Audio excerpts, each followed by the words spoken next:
All right, recording is set. We'll go ahead and get started. Again, my name is Justice Gatson. I'm repping Real Justice Network. I use she, her pronouns. And just make sure again that you're on mute. Also, there are dots at the bottom of your screen for closed captioning. If you would like to use that, please go ahead and turn that on for yourself.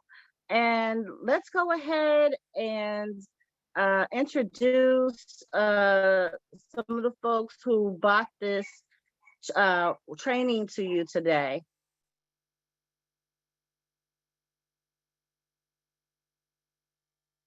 Start with myself, Real Justice Network.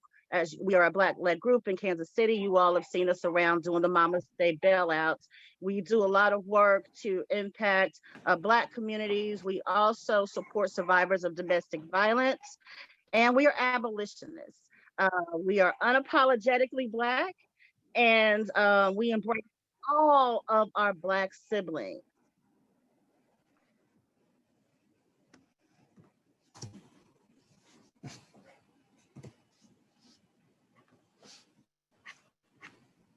Hi, everyone. Thanks for joining us today to celebrate Black Maternal Health Week. I'm Hakima Payne. I'm with Uzazi Village. I'm co-founder and CEO here at Uzazi Village. Our mission is centering Black and Brown families in maternal and infant health.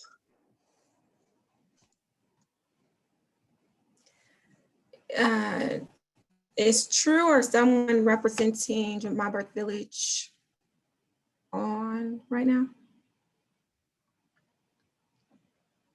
No? Then I'll just go ahead. My Birth Village is located in Ferguson, Missouri, and co-founders Brittany True Kelman, and their mission, as you can see, is to provide affordable access to midwives and doulas of color and childbirth and parenting education in the St. Louis region to lower prematurity, maternal infant morbidity, and mortality through a network of health professionals and peers. And then I will go ahead and cover Reproaction, which is my employer. Reproaction's mission is to increase access to abortion and advance reproductive justice. There you can see our website, where I'm not so much in the spotlight because we are not a Black-led organization, and we want to highlight the work of Black-led organizations for Black Maternal Health Week in particular, but always, right? So I'm going to stop sharing my screen and let y'all get to it. I guess I have to make this like. Thank you, Ivania. So we're going to go ahead and get right to it because we know why you joined in on today's call. And we are really, really excited to have Toni Watkins here with us from New Georgia Project. Toni is an accomplished author, organizer, producer, talk show host, political consultant, and organizer. Working in political campaigns since the age of 5, Toni Watkins brings a wealth of experience in community organizing, fundraising, and field management experience to New Georgia Project and the reproductive justice community. Toni has run and managed state, federal, and local campaigns, field operations all across the country, and in fields ranging from local council races to United States congressional races, and organized around prison reentry reform, environmental justice, and reproductive justice. Toni has immersed herself in a cornucopia of industries to guarantee a wealth of knowledge and experience to guarantee a successful fight for democracy is won in the state of Georgia. Oh my God, we so lucky in Missouri. Come through, Toni Watkins, come through and bless us. Thank you. I am so excited and so blessed and privileged to be here with you all today. When I talk to Georgians, non-Georgians, I realize I say y'all less. So what I meant to say was I'm happy to be here with y'all today. I am super excited about reproductive justice, and okay, cool. y'all say y'all too. We're family. We're good. I'm super, super excited about reproductive justice. And if you have been following the news at all, you know that there's a lot happening in Georgia right now. So we're going to talk about a few different things today: Black maternal health, of course, reproductive justice, but then at the end, we'll talk about how all of this kind of comes back, to our electoral power. I'll tell you about how it relates to some of the things that are here happening right now in Georgia and coming up on the horizon as well. We just finished our legislative session. Yikes. But a lot of people don't know we have a special session coming in October as well, centered around redistricting. Obviously, that's a huge deal, and definitely impacts the RJ world and will have a significant impact on some of the policy that we're trying to move forward in 2022, centered around Black maternal health, as well as reproductive justice. So I am going to share my screen and we'll get into it. Well, first I need to do that. All right. Cool. So, and what I will do also is make all of this slideshow accessible to you guys at the end of it. Please don't get caught up in reading, right? I'll say a lot more than what's on the screen anyway, but I will make all of this accessible to all of you guys. So again, just don't worry about too much reading in moments like this. But I think it's really important to just start with, what is RJ? Where did it come from? RJ was founded in the city of Chicago by 12 Black and brown women. Their names are listed on the screen.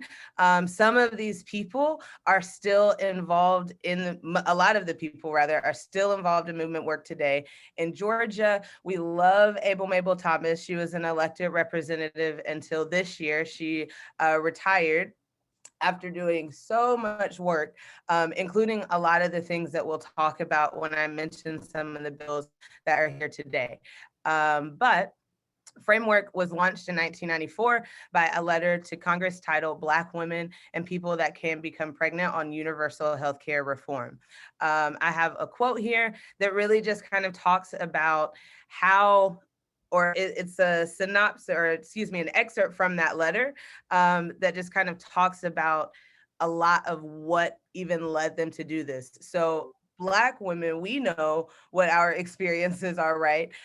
We know that it's harder for us to access healthcare properly, in fair pricing, all of those things. So these women understood that almost 30 years ago, right? And they understood that we had to do something. So since then, reproductive justice has evolved a lot. There we go. I think I skipped something. No, I didn't. Reproductive justice, social justice, and reproductive rights. I like to say that reproductive justice is like the mama of all movement work, essentially. And the reason I say that is because, as you heard in my background, I have done a lot of work outside of RJ, but to me, that's still RJ, right? So when I was in college, I grew my organizing chops doing environmental justice work. That's definitely related to RJ, because when you think about places in the South, right, that have apartment and housing projects, right next to power plants. In Anniston, Alabama, there's a whole community of people, my godmother actually included, that have this long history of cancers, right? And they understand and know that it's from the pollution that they have absorbed from factories and all types of things. So when we talk about the 4 pillars of RJ that I'll explain or define in a few seconds, we think about a lot of different things. So that's why I like to call RJ the mama, right? Because you can't really talk about social justice without talking about one of the 4 pillars that we'll talk about in just a second. I actually do think that I skipped something. That's fine. So I know this by heart, right? The 4 pillars of RJ are the right to have a child, the right to not have a child, bodily autonomy, and the ability to live your life freely in a safe and sustainable community. If we were in an auditorium, I would ask anybody to raise their hand if they felt like they have full bodily autonomy. Usually that's not a whole lot of folks, right? Do you feel safe in your community? I don't. I've seen 2 Black men get killed by police over nothing just this past week, right? So again, when we think about reproductive justice, one of the things that's really important to me is to not only lean on that pillar of reproductive justice that is the right to not have a child. Some nuances of RJ, right, that are just really important when we talk about language and culture shift. We reject a lot of the pro-choice, pro-life dichotomy. We try not to use those words because in order to have choice, you have to have access. Right? Like, what am I choosing from? There are 70 counties in the state of Georgia out of 159 that don't even have OBGYNs in the whole county. So when you talk about choice and being pro-choice and giving a person who's able to have a baby a choice, first they have to have access to that choice, right? And that's not something that we see in places like Georgia, and hopefully not right where you guys are in Missouri, but all across the state, especially in the South and the Southeast. Aaron's face is looking like, I don't know about that, sis. But I definitely don't want to talk about Missouri, right? I'm not trying to get jumped on the Zoom call. We also work really, really hard to encompass different people's intersectionality. So whereas RJ started as something that was centered kind of only around Black and brown people, it's still centered in us, right? Because we understand that if we can ascend and we do things that help our community, we bring literally the whole world with us. If you serve Black women, if you uplift Black women, then you by default serve your entire population. So we are centered in Blackness and in brownness and in persons that and justice for our families, right? But we also want to make sure that we're being very inclusive of our queer family members, especially when we get into discussions about bodily autonomy. Those are where those things really, really come up. In Georgia, one of the terrible things that happened with SB 202 which is the voting suppression bill that was recently passed, is that they make it harder for you to vote by mail with and have more stringent requirements for voter ID. One reason that that's a problem, outside of the most common thing that a lot of people talk about well, my grandmother, for example, right? Maybe she doesn't have 2 forms of ID, right? The only time I had 2 forms of ID was when I worked for the government. Like, other than that, I don't really have anything else with my face other than my driver's license. But I'm 31 years old, very able-bodied. I could probably figure it out, get somewhere physically, right, to get an additional form of ID if necessary. That's much more less attainable for my 77-year-old grandmother, who joined the meeting. All of her driving, right? So in having those kind of discussions, about intersectionality and inclusivity, it also is starting to, I don't want to say it'll become the 5th pillar, but there have been in recent years a lot more discussions about how are we being inclusive of disability justice. I was so excited when I heard, I think it was Justice, say that we had closed captions on this Zoom call. That's so important for so many reasons, right? When we talk about ableism and things like that, we kind of forget that even in these spaces, you don't need to have your camera on if you don't want to, right? That's very ableist of me to assume that you should, for me to try and like reach into your life. I don't know what you have going on in the background, right? This is RJ. Maybe you have hella kids that are that are screaming and doing their thing in the background while you're also working. So we're very sensitive to those kind of things. But also, if we don't need our cameras on, then we do have to have those captions, right? Because in one of the meeting spaces that I go to, that's always a back and forth because no one has the account with the closed captions on, and there's someone that's hard of hearing that reads lips.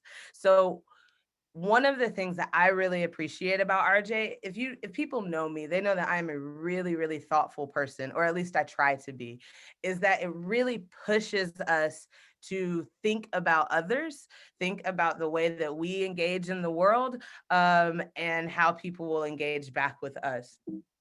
Let's see, I think I have a quote here.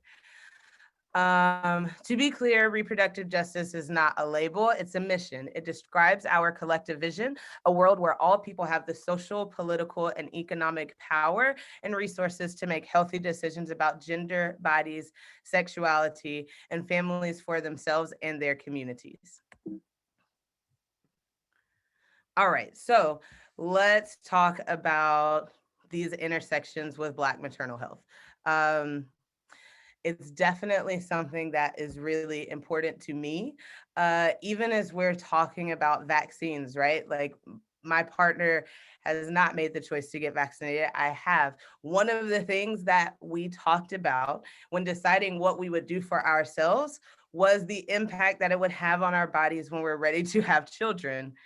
There's a little bit of research, but not enough for my partner to be comfortable. And I'm very respectful of that, right? Because I live in Georgia. It's terrible to give birth in America, regardless of your race.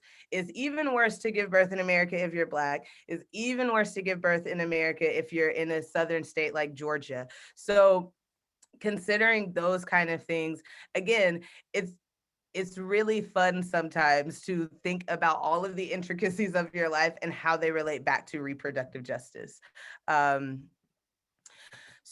A couple of just statistics and facts.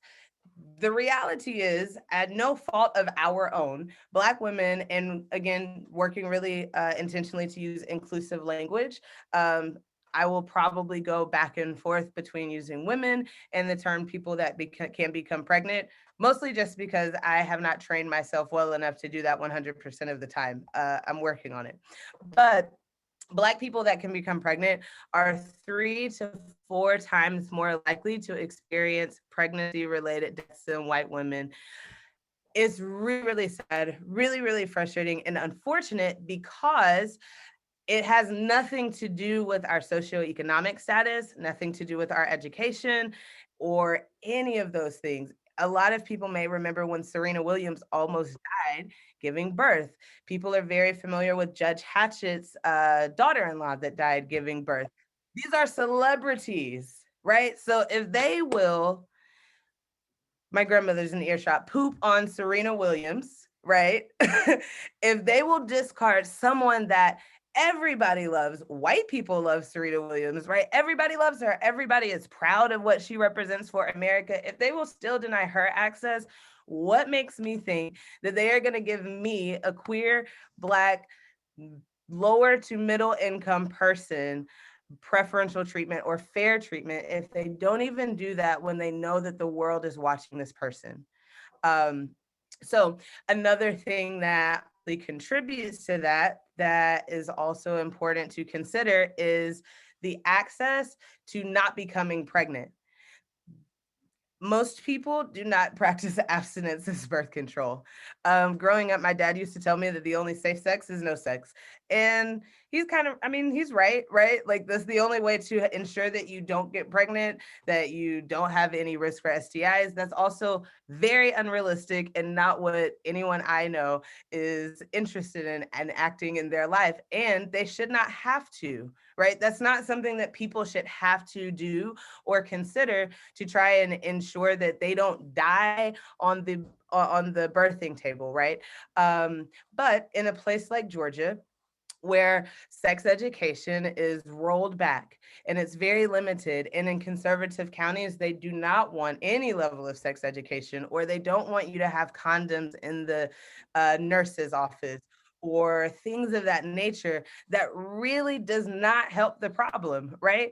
I'm certainly not trying to get into my histrionics on my sex life, but all of the talking that our grandparents and parents and all of these elders did for us, most people I know still had sex. So we need to be able and empower ourselves to empower people to make educated decisions about what they do with their sex life. Reducing the access to that is a direct correlation to Black maternal mortality, because if I don't know what I don't know, and I do know that this feels good and I love this person and I want to do that, and rightfully so, I don't feel shameful of that, right? I am inadvertently putting myself at risk. Now, if I'm a young person in South Georgia where there's no OBGYN in my county and it's 2 hours to get to a hospital, that's only compounded even more. Additionally, I think it's on the next slide, on a later slide, we'll talk about access to abortion as well and how that saves lives. Even furthermore to why we really stay away from the pro-life, pro-choice dichotomy conversation, right? Because if you ask me, if you're pro-life, how do you not want to fund Medicare? How does that make sense to you? If you are pro-life, how do you not want to, give up to 2 years worth? Why do you not want to cover pregnant women's insurance or pregnant people's insurance before they have the baby, right? So if we're really pro-life, then we would be pro-supporting that life. If we were really pro-choice, then we would have choices to make. If you are landlocked in Georgia, you don't have a lot of options. So another thing that we see here, 75% of pregnant people, or people that can become pregnant, give birth at predominantly Black hospitals. Only further talking to that point that the hospitals that serve Black and brown patients, unfortunately, are generally underfunded. They are not the hospitals where you are known to get the best care. So again, juxtapose yourself in your own Missouri Black community, or imagine that you're in rural South Georgia. Albany is a great place to talk about this, right? Albany has really unfortunate maternal mortality rates. They also serve predominantly Black community. They do not receive the same level of funding that Piedmont Healthcare receives in Atlanta. Unfortunately, if you're a Black woman, it's not like you have that much higher of a chance of survival at Piedmont Healthcare, but it is state of the art and all of these other things. The other problem is that just because it is a Black serving hospital, does not mean that these are Black doctors, nor does it mean that Black doctors and medical professionals harness some of the same problematic stereotypes, right? I remember being in college and we were watching, it was a Spike Lee movie, Jungle Fever. And one of the things that I said when we were having our roundtable discussion afterwards was that I felt like Black women were genetically stronger and we were tougher and like can get through all of these things. I felt like everybody all of the non-Black people in that room said ouch to signify they were offended by me. But as a Black woman making that statement and thinking that I'm coming from a position of power, but understanding now that even me thinking that contributes to this moment, right? Where you can have a Black woman doctor that's like, dang sis, like, oh, that's no big deal. And she's brushing you off in the same way that a white male doctor is, even if she's coming from a different position. So having those trainings that disrupt biases and things of that nature are so important, because we as Black people hold some of the same biases. Like I said, whether they're coming from positive places or not, we can still have them. I did already kind of go into talking about access, but when we talk about access, the two things that I am focusing on in this presentation is access to healthcare, period, and access to abortion. They go hand in hand. If you are locked into a place where you cannot find an abortion clinic, there are a lot of places called crisis pregnancy centers. If you are familiar with those, then you understand that a crisis pregnancy center is a fake abortion clinic. And a lot of times what they do is try and stall you until you are past the legal deadline for when you could have an abortion administered. Because I think we have 8 abortion clinics in the state of Georgia. We have one in Middle Georgia in Columbus, and I think we have 6 in the city of, like, in Metro Atlanta, and then I forget where the last one is. People all over the state of Georgia need abortions, though. Now, the map of the crisis pregnancy centers is bountiful. They're everywhere.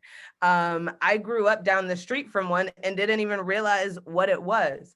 Sometimes crisis pregnancy centers can be helpful because they do offer things like ultrasound. So if you are a pregnant person and you don't want to abort your baby, but you don't have a whole lot of medical access, they can be helpful. The problem, though, is that they are rooted in patriarchal racism, and they are there to try and force you into having a child that you may or may not want.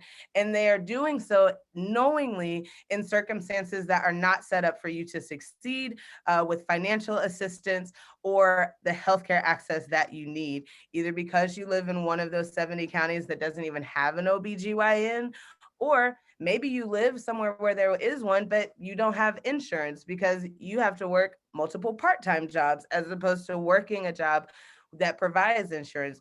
Or if you do have insurance, maybe your copay is too high. So all of these like things that feel really small and isolated and siloed, they all come together when we're talking about our ability to literally just live. RJ and voting. Representative Harkinen, who is the Georgia state legislator that was arrested at the Capitol recently, is also the premier advocate for RJ. She's actually who introduced me into the world of RJ, and is essentially like my RJ mentor, right? I called her about this and was like, hey, I have a couple of things that I want to do. I felt like I was drinking from a water hose, and it was just too much, right? So one of the things that she says is reproductive rights depend on voting rights. As a health educator where maternal mortality is high, our lives are made better when we make our own decisions.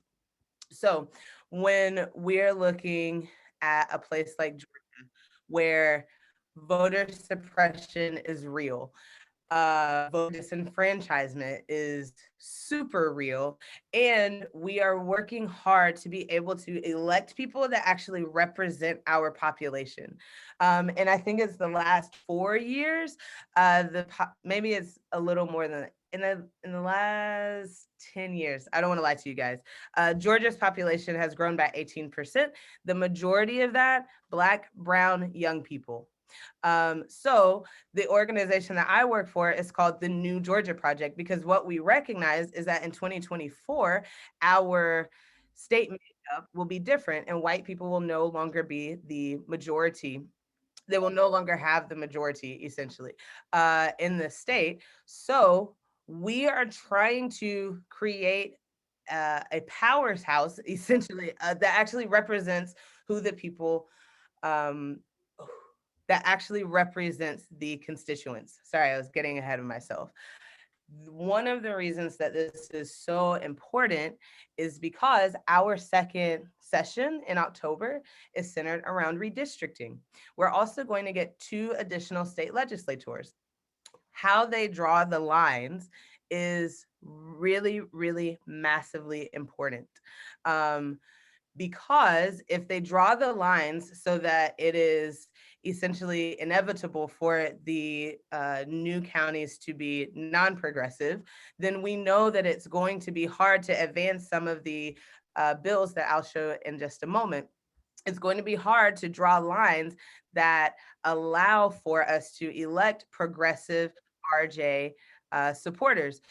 When we operate in a deficit, or we operate as the minority party, we're far too often on the dissenting side, right? So dissent is okay, but righteous dissent is frustrating to me because some people are just happy with losing and just fighting the good fight. I am not one of those people, right? So I do understand that it's taking some time, but what people don't know is we've been working to impact the leadership in Georgia since 1992. So everyone that thinks that Georgia turned blue overnight, it didn't. It was a 29-year process that honestly is not over. All of that to say, though, when we are looking, I can skip this. When we are looking at what is on the horizon, we know that in Georgia, we have already passed the Mama Medicaid expansion. That happened a couple of years ago. We passed the Georgia Women's Care Act.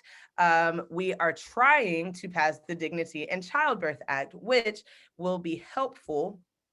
Excuse me, the Dignity and Childbirth Act is helpful because disrupting those biases that we were talking about, specifically in medical facilities, that's what that bill does. So it wasn't defeated, but it is going to be reopened essentially next year. So imagine if the non-progressives, right, take another 2 seats, that's going to be even harder for us to pass. A couple of other things, and this is why I'm going to share the presentation with you guys, because I think it's almost time for Q&A. A few things for you guys to look into: the Federal Pregnant Workers Fairness Act, as well as in your own state, Senate Bill 514, which established a pregnancy-associated mortality review board.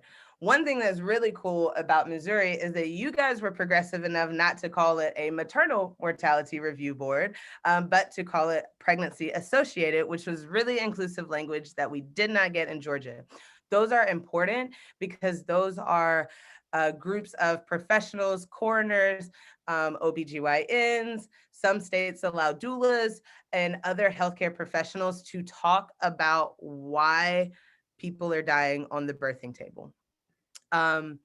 Additionally, as I was kind of leading to before, when we are looking at, when we are looking at the impact of dollars spent, Medicaid expansion in Georgia was approved last year. This is important because it went from 6 weeks to 6 months. We were fighting for a whole year. We couldn't get that much. We were able to get 6 months. That was a huge, huge win for us because it was passed under a Republican House, and it was passed generally, I mean, not unanimous. I don't think it was unanimous, but it was damn close. So to have bipartisan support on something like that was really, really empowering for the state of Georgia. The Georgia Women's Care Act, I think that this one actually also is not completely passed, but hopefully will be it died, but will be reintroduced in 2022. What this one does is helps people that are incarcerated. So it will administer pregnancy tests to women or people that become pregnant up to after 72 hours to confirm that they are pregnant and allow them to be released on bond. So not forcing women or people that have become pregnant to stay enslaved during their pregnancy. We were able, I don't think I included it on the slide, but we were able as well 2 years ago to pass the anti-shackling bill, which mandates that you no longer tie or shackle women behind their back nor at their feet, but only in front of them. And then it is in case of emergency, but really trying to push the government to just stop putting shackles on pregnant people, period, when they are incarcerated. I don't think I have to go into all of the reasons that that's ridiculous, right? That we even think that we have to have that conversation. But those are some of the things that are really exciting. I feel like I went really, really fast, so I'm excited to have your questions. Hopefully the presentation didn't feel disjointed and all over the place. I do get really excited though. Thank you. Thank you so much, Toni. I think a lot of us, especially those of us who have been in this work, you were just hitting the nail on the head for a lot of us. And we were just like, yes, yes, yes. So much of what you said, we can definitely resonate with. So why don't we have some questions, right? If any of you have questions for Toni, go ahead and drop them in the chat. And Eva, can you help manage that, please? Will do. Also, if any of you are less shy and want to take yourselves off mute, presented the opportunity, feel free to do that. Can I get the first question? I'll take the first question. Hey, Toni. So you mentioned in, in this training that lifting Black women up lifts everyone up. Can you talk a little bit more about where that concept comes from or exactly what that means and how that's true? Yeah, definitely. So in most spaces that I travel in, it's agreed that Black families, typically Black women, are the most underserved, the most disrespected, the most passed over group of people, right? So if you do something that benefits us, there's no way that it doesn't roll downhill, essentially, right? So if we are creating legislation to try and create better sex education in Black communities, then there's no way that that doesn't help people in white communities too, because it's not that they don't need the same things that we need and can't benefit from them, but the impact on us not having access to education, access to reproductive health care is much, much different. So if you solve the problems of your least served people, it will still help the people that usually we are pitting against each other, right? So it's like the Black Lives Matter versus All Lives Matter thing. It's like, well, nobody's out here shooting white men in the street for walking for walking their dog, right? That's not happening. But if we create measures to protect Black people from the police, I guarantee you white people being shot by the police is going to go down too. Which is another RJ thing, by the way, about safe communities. Well, I already know that, but I caught that as a point and was just like, that might need some teasing out or some more explanation for folks. So I don't see any questions yet. If y'all are still working on those, work on those. I'm going to take a moment for anyone who wants to come off mute and ask the question before I move on. Please don't be shy. I do have a question about the reproductive justice and safe communities, because I feel like that is so like an important issue for like rural places in Missouri, like in the organizing we're doing here. Would you would you mind talking more about that, like, or like the connections and like that, how we build those connections for folks that? Yeah, absolutely. Like I was saying before, I look at reproductive justice and its framework as the mama of social movement, right? So in the city of Atlanta, there in Black community, they have started to take away sidewalks to build medians in the street. As a result, there are more people being hit by cars. So when we are talking about keeping our families safe, it can be as small as just wanting to make sure that we have sidewalks that we can walk down. But more so what people like myself are talking about is the ability to not get killed for being who you are, to not be victimized for being who you are, to not be targeted or disregarded as the communities that are losing their sidewalks are, because those things just literally don't keep them safe. That's also about mental health too, though, right? So it is traumatic for me when I wake up to use the restroom and I'm scrolling on my phone, and that's how I find out that like Dante Wright died. It's like, oh my God. I don't feel safe. Where I am right now in Columbus, Georgia, there's been a significant uptick of violent crime in the last year. As a result, they're not putting more money into education. They're not trying to create more resources. What they are doing, though, is putting more police on the street. That makes me feel very unsafe. Right. I'm more afraid of being pulled over and shot by the cops than I am of going to the gas station, which is where a lot of the random crime happens. Right. My fear is not the same. So when we look at what creates reproductive justice, what is reproductive justice? If I bear a child or you help someone bear a child, that's your family. Your life does not, and their life discontinues, then while it's not the same as maternal mortality, to me, it's really all the same, right? So if you create a situation where my child can't live in utero or in the first year of their life, and you also are a part of systemic oppression that funds gangs that we call the police to take them out whenever they feel like it, you're attacking my family. You're attacking my ability to create my family. I know people that don't want to have kids because the world is not safe. That is not reproductive justice. Preach, preach, preach. Somebody pass the collection plate, okay?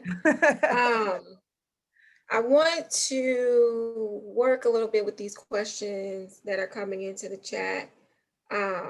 While I think these through a little bit better and how to phrase them. In Missouri, I'm just giving you a little base knowledge and then you're going to run with it, all right? So in Missouri, we rely a lot in the electoral, I guess, field, play, whatever we're doing on the electoral front and on ballot initiatives. In the list of bills that y'all have passed in Georgia, I'm wondering, do y'all rely more on getting bills passed through the House and the Senate, like that trajectory, or are you relying more on getting ballot initiatives?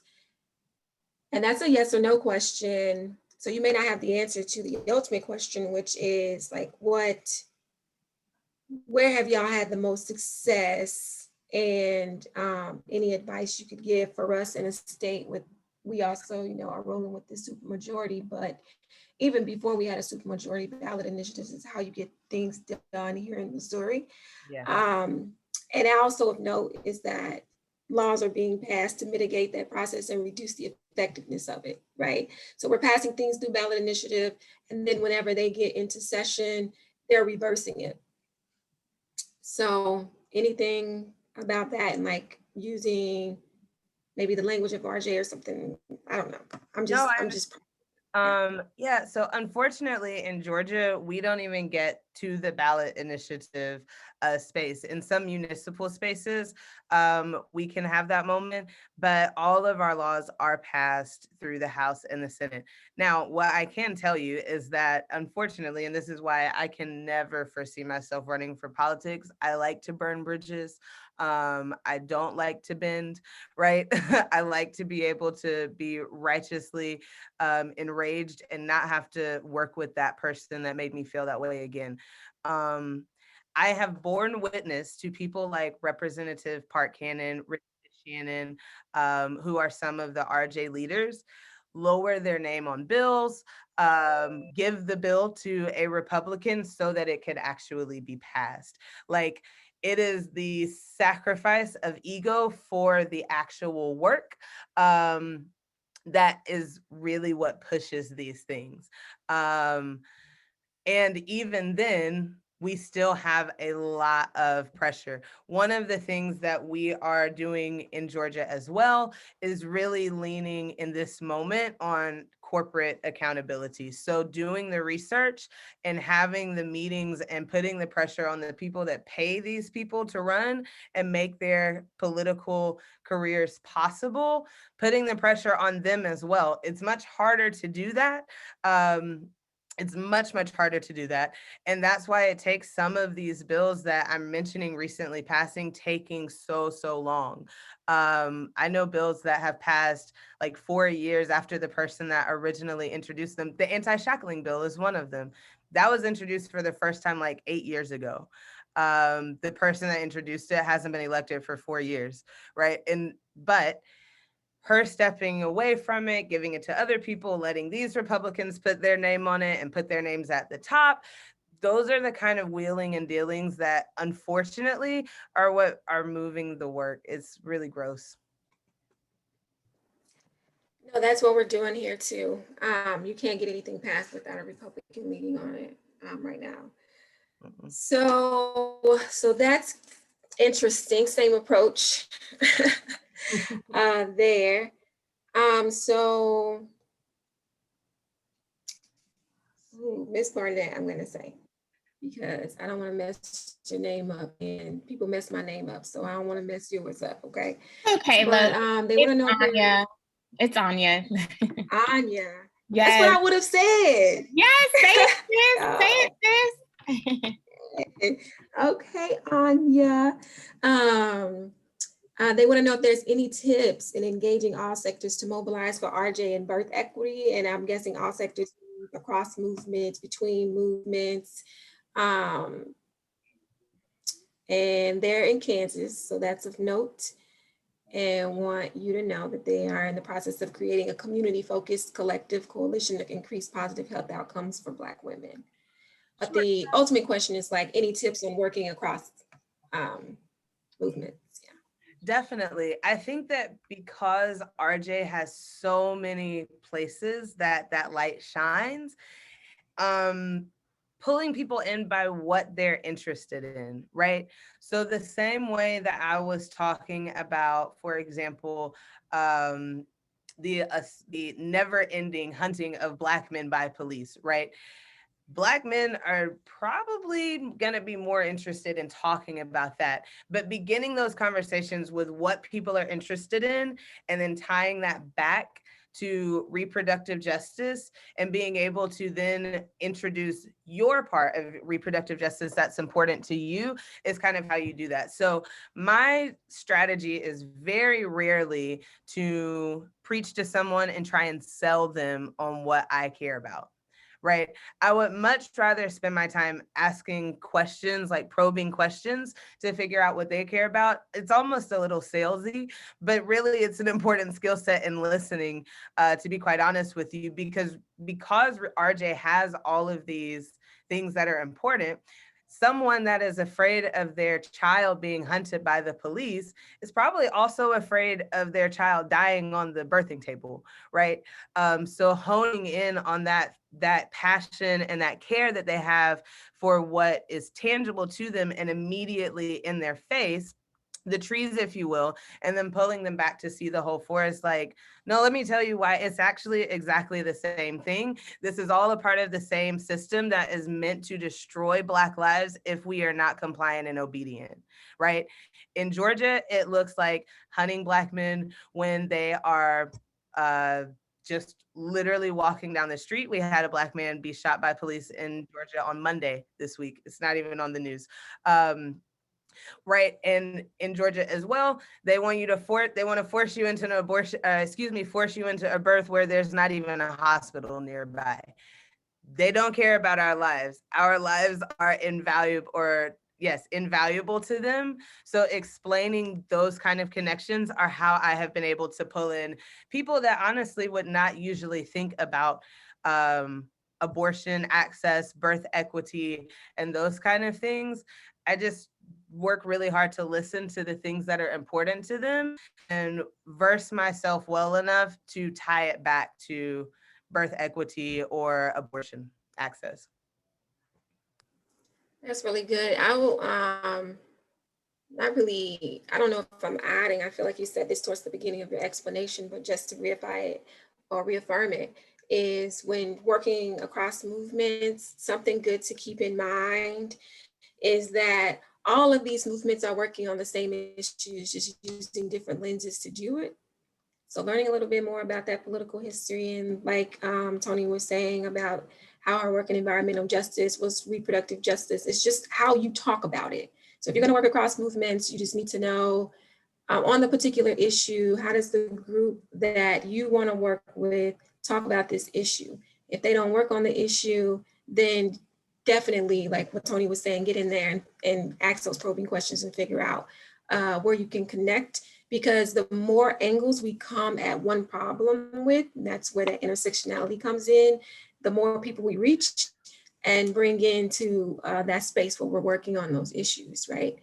And as an example, I'll just say, like, for instance, thinking about, Sandra, can you mute yourself? Thanks. Thinking about clean water and how that might be considered an environmental issue, but if you don't have clean water and you're trying to raise children, what does that look like, right? Then that's a reproductive justice issue. Also, if you don't have clean water, how can you keep yourself healthy enough to get to work? That's an economic issue, right? So also, you know, poor people leading families tend to be more women. That's a gender justice issue. So it's just like what lens are they using to talk about the same exact issue? So figure out that point, bring them in, because we definitely need more of that cross movement work happening. So I'm going to ask your second question for Toni, which is, are there any lobbying groups that deal with reproductive justice issues in particular? Do you know of any? I don't know of any. You mean like C4 kind of lobbying? A lot of places have both a C3 and a C4 table. The largest organizations that come to my mind that have some national outreach are going to be Sister Song. That's a really, really important one. They're the founders and the creators of reproductive justice, and I wouldn't be in this job, like I wouldn't even have a job, right? If it weren't for the things that they did. Specific to AAPI communities is a group called NAPAWF, NAPAWF. And I can make sure to get with Justice and get like some additional resources as well for you guys. And then the Black Mamas Matter Alliance is really, really a great place to get some information. And yeah, I will try and identify a few other, maybe specifically C4 groups that like target legislators specifically, because a lot of organizations really just try and take the educational approach and spend a little bit less time in the technical lobbying space, if that makes sense. Yeah, so in that explanation, you used a lot of lingo people may or may not be familiar with, but that's a consequence of being deeply embedded in the work. So when I read, to do that. No. That's a consequence of being embedded in the work. I totally get it. So Ani, I want to just ask you for clarification. If by lobbying groups, did you mean like charitable organizations, or did you mean groups that all they do is lobby, like that is their sole purpose and sole job? In either, it could be either. Having someone in our state capitals really making sure that these bills are at least getting to committee, and then if they are not coming out of committee, like for example, in Kansas, you can be an exempt bill, which means if you don't meet the deadlines, as long as you're exempt, it can come up anytime. Well, unfortunately, because we don't have anyone up there advocating for these things, they're basically falling dead in committee. So if we had some kind of lobbying group, or if we put this on our agenda, I don't know, on a national level, or we put it in the ear of someone who could fund this, we could really get a lot of bills past committee so that we can start seeing things happen on a legislative agenda. In Kansas, we have a Democratic governor, but both of our houses are Republican and very staunchly Republican. And so nothing comes out of it unless it's asked backwards. So if we could have some type of organization that is dedicated to that, yes, it will be a better balance. That's actually the name of the group. Yes, perfect. Yep, that's a national group that does some really great work as well. And I'll drop my email in here too. That way, if you shoot me an email, I can, respond with some additional resources as well. Thanks, Toni. I am going to be off work next week though, so I might not respond to y'all next week. Sounds good. Let them know. We take off days very seriously. Are there any more questions people want to ask? I see one more here in the chat, and it's asking about more about the interconnections between reproductive justice and disability justice, and wants to know what kind of work is being done in that area. If you know, great. If not, there might be something they want to, that you can point them to someone who would have, more information about it. Sure. I definitely can point you to I can definitely point you to more about the specific work that's happening. But the interconnections, again, really just lend to the inclusivity that reproductive justice works to have, right? So for able-bodied people, many of us, myself included, unfortunately, sometimes just don't think about what it means for us to be inclusive, right? So even just small things like we're good at having maybe a Spanish interpreter, right? We're not as good at having the closed captions. We're not as good at sometimes choosing venues that everyone can access physically. So a lot of it is honestly just working really hard to be inclusive, but then there's also the overlap in problems, right? So just how I said before, RJ is like the mama. The same issues that I'm describing elderly people or trans people having with their IDs when it comes time to vote, that is also a disability issue too, right? So blind people, I imagine, have a different experience with getting their ID and utilizing their ID, different degrees of visual disability. I'm not sure how I would even necessarily label that, right? Like, I know some people that are legally blind, but they can actually like still see some things. And then there are some people that can see absolutely nothing. Their relationship with voting and the access that voter suppression bills like SB 202 has is actually very similar to the access that people that don't have the transportation or the financial means to gain a second form of access have too. So there's a significant overlap in the problems that we're trying to solve, because like I was saying before, if you solve the problems of your lowest served people, they will benefit the others. So we want to make sure that we're including all underserved people. And I think that I think that social movement culture is just generally working to be more inclusive and not work in such silos. But I did drop my email. If you shoot me an email, I can talk to a couple of people and get some more tangible things, some articles and some references on specific work that's happening around kind of marrying those two things. Thank you so very much. That was excellent. So I'm just gonna leave space if anyone wants to come off mute and ask a question or post a question into the chat box. And I'm gonna, like 30 seconds. Yeah, I have a quick question because I know I work a lot with a lot of people on here, and I don't do a lot of policy work, but I do work directly with a lot of families. And so I definitely see how I can support, but do you have any advice on which way to support families on that side, since we're not necessarily doing a lot of the policy work. When you say on that side, I want to make sure that I'm answering correctly. Well, because I know, like, you know, for instance, I have done some trainings with justice and getting prepared to do the work, like helping to get bills passed and things like that, where I am directly in the community. I'm dealing with families who this affects directly.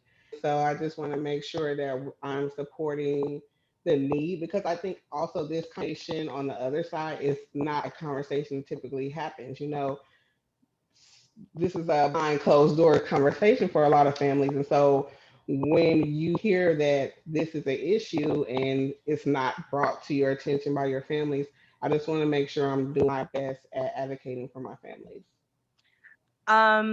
Yeah, so honestly, one of my favorite things to do is mutual aid, raising funds to just literally solve the problems that people are facing and use that as a pathway to bring them into those conversations.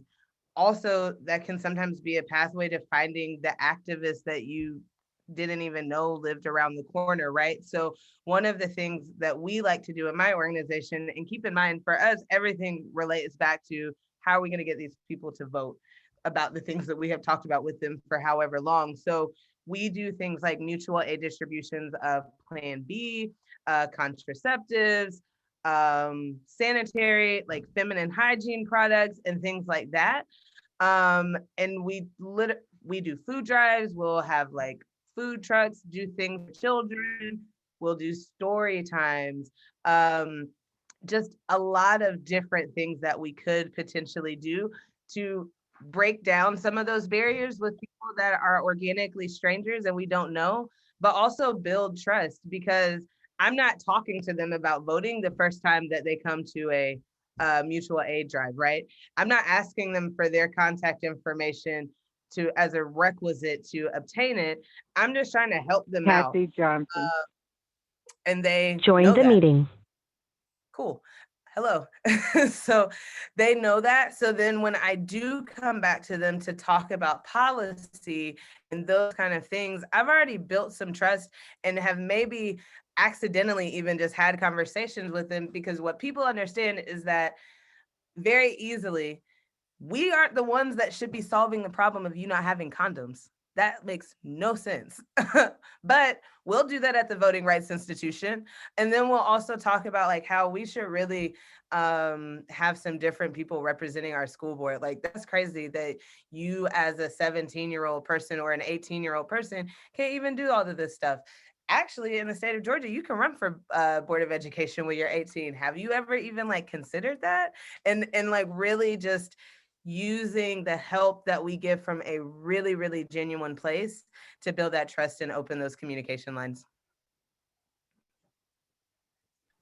Hi, my name is Sandra, and I really just want to piggyback off what you just said and actually add a question to that. In this COVID, era, how do you do just that when we legit can't, get in community with when we do our services? Like, we're not having those sit down, let's have a conversation type of services anymore. It's more of like transactional. So like, how do we still create that environment to invite people into policy spaces, while also being that bridge to services, however we're navigating? Sure. So what we've done over the last year is we definitely do try and stay in touch with people, right? So the conversation is not like, hey, we're giving you this back box of mutual aid. Stay in touch, give me your email and your phone number so that I can call you about something else. It's like, hey, we do this more than just once. If you want to stay in touch with us, sign up here. We'll shoot you a text message or an email or send a courier pigeon to let you know this is the next time we're going to do that. We also use like drive-through spaces. So we have very, very seldomly, unless it's a huge outdoor event, very few of our events have had more than like 4 people at them at a time, because we advertise them as drive-through spaces that are going to be open for this amount of time, because we do want to keep ourselves safe and we want to keep other people safe. And then at anything we do, distributing PPE is something that we do as well. So there are some people that don't need mutual aid, but they're like, hey, can I have a mask? Running out of masks and they're kind of expensive. So just again, being really, really thoughtful, right, is I think the most important thing, because people will come. They're not going to come the same way. They're not going to come in as much mass, but people will come. People are literally hungry. There's a nonprofit, I think they're national, called Gooder, and you can work with them to have drive-through grocery stores. We did that in pairing with a voter registration drive. Dang near everybody was registered to vote, right? But people came for that food, and it was a drive-through. Even when we do drive-through things, we'll still have music or entertainment or something like that as part of it. Because I mean, if it's a good event, maybe the line is a little bit long, right? But doing all of the things that you have to do for COVID protocols and getting them in and out really quickly is honestly the short version of that answer. And actually, let me refine my question a little bit more. I'm really thinking about work pre-COVID, and I'm an example of this for an organization I do work with. I started as the person being served. I was served through this organization, but then this physical space was available for me to be in presence with people who are talking and bringing this language up that I never heard before. People talking about reproductive justice, people talking about, my Black power, and physically being in that space helped me to move from the one being served to the one now serving others, and also going into policy and stuff. But with COVID is literally being a barrier to us being able to have that space.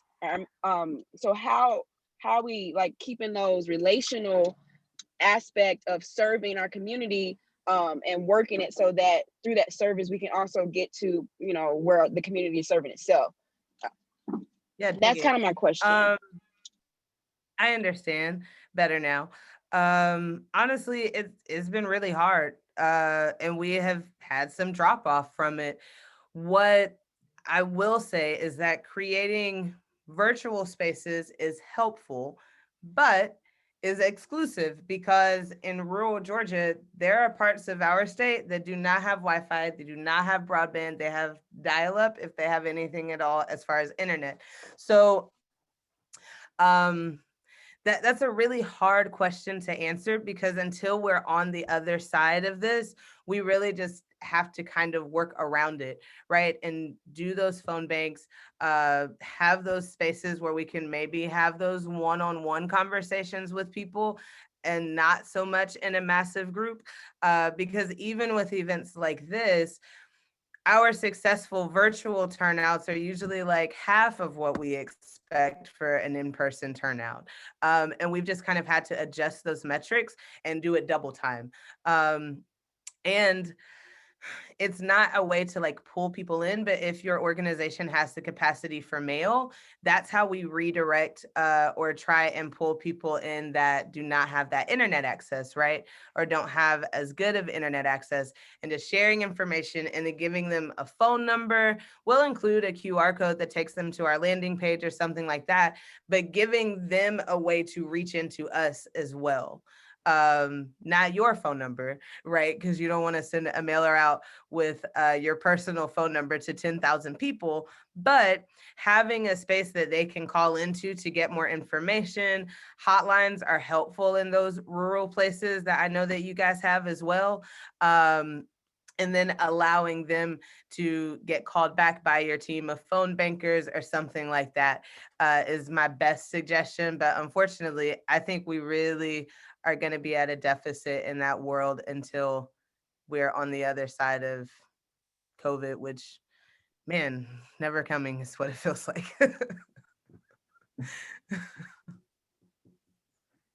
Thank you. All right, I think that's gonna, is there anyone else who wants to ask a question? We got like 1 minute. The pressure. Okay. So we're gonna go ahead and wrap up the Q&A. Want to thank everyone who posted a question, or whether in the chat box, or if you unmuted yourself and had it live. And I'm just gonna pass it over to Justice to wrap us up and remind Toni that if you wanna exit the scene, you can exit now. I will do that. Thank you all so much for having me. I hope to one day be in community with you guys again, maybe even in person, right? I just got my vaccines, so maybe I'll see you guys soon. Thank you for having me. All right, bye. Thank Bye, you, all. Toni. We'll be in touch. Thank you so much. Oh, y'all. So I want to let me address a couple of things that was mentioned. For the person who wanted more information about disability justice and repro justice together, check out Movement for Black Lives, M4BL, Movement for Black Lives. That is a space where some of that work is being done.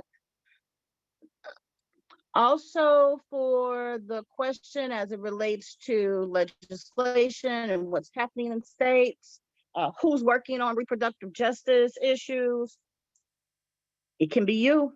We need you. We need you. Because quite frankly, the folks who have been working on reproductive justice issues, I'll name them, ACLU of Missouri, fighting all the time for all the bad bill against all the bad bills that come through. Planned Parenthood, NARAL, those folks have been fighting for a while.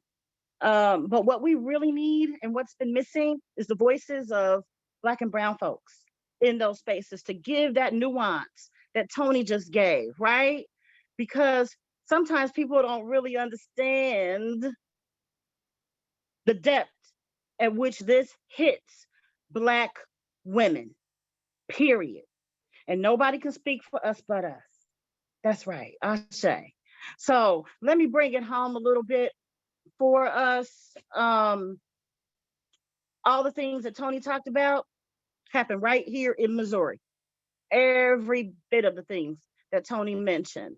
And so we've been fighting for a long time. I remember Eva did a study on those crisis pregnancy centers in Missouri. We have 77 of them, 77 of them.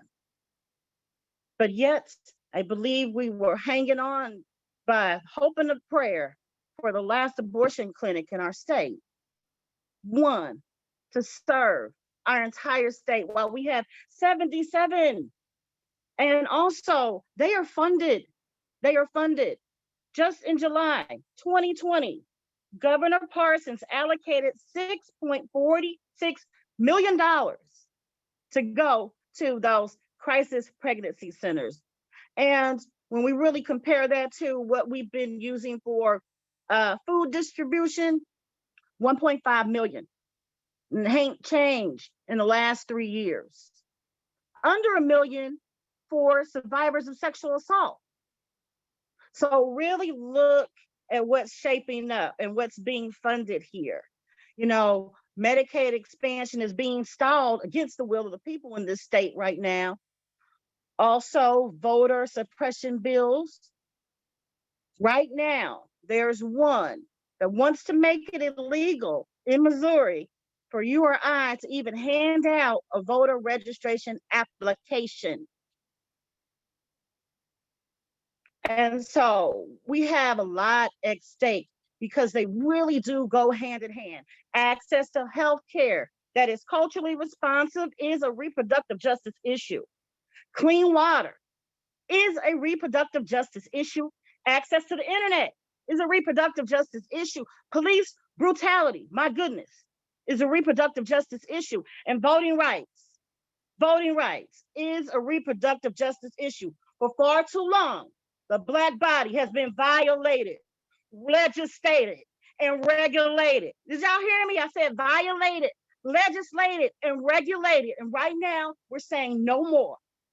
No more. So what we are doing, we're talking about building that power. We don't do an event, at least I don't do an event just to have a conversation and get heated up and then go away and do nothing. I'm ready to work.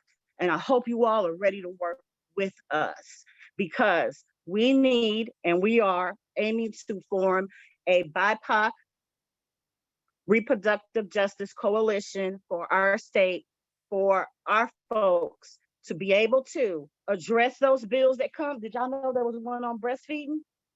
Just a week ago, there was one on everything we can think about is being legislated and regulated in our state house. And so if we're not there to speak, our voice is silent. We're creating our own table right now. We don't care about theirs anymore. We're no longer begging for crumbs. So I'm gonna ask you to help us build this table. Eva's got some events to talk about. I got excited, y'all. I don't even know where we are in the slides anymore. Eva, help reel me back in.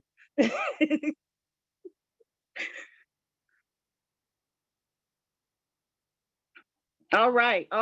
So first and foremost, you want no. Go ahead. Okay. Support the organizations in your state doing the work. Uzazi Village, Mama Hakima, been putting it down. Support. We want to make sure that you donate, give your money. Black Maternal Health Week, these are the organizations that have been front and center working on that issue. Make sure that you also donate to Jamal Birth in Ferguson. Please send your donations to Jamal and send a little bit of change over to Real Justice Network too, please. We'd appreciate being able to use monies that you send us to continue our work. So we're asking you, support these organizations. They're doing the work. Can you go to the next slide, Eva? And so I'll just talk about this a little bit. So we have a couple of upcoming events. I'm going to go the first one, and then I'll let Justice talk about the next two. But so just bear with us really quickly. This is for people who want to know, like, what can I do right now? Like, what's coming up next? You know what I mean? Like, that's usually a question. Tomorrow is an event that Reproaction, again, me, co-organized this with Generate Health STL, which most of you should be familiar with. If you're not, join us tomorrow afternoon on your lunch break. Take your lunch late. It'll be at noon tomorrow. I usually eat about 11, so it's late for me, but it may not be late for you. And this is myth busting to address racial health disparities. Basically, I came up with this idea thinking about, we often talk about racial health disparities on the ground of like separate issues and what that looks like. So maternal and infant mortality, definitely, even if we did not account for the death of Black women, which is 2 to 3 times, Black women are 2 to 3 times more likely to die from pregnancy related complications. Even if we took that out and only included white women, our rates are abysmal for being an industrialized, developed nation. And also the country that spends the most, outspends every country in the world on healthcare, and we have the worst health in general, but particularly for maternal and infant mortality.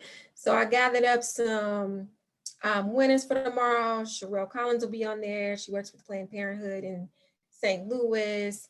We have a couple of PhDs, of course. Armika Jefferson does her work on breastfeeding in particular, and Dr. Courtney Floyd does her work on maternal and child health.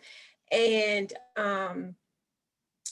Carmen is she's a doula and has been a doula for, I want to say like 30 years. It's been a really long time.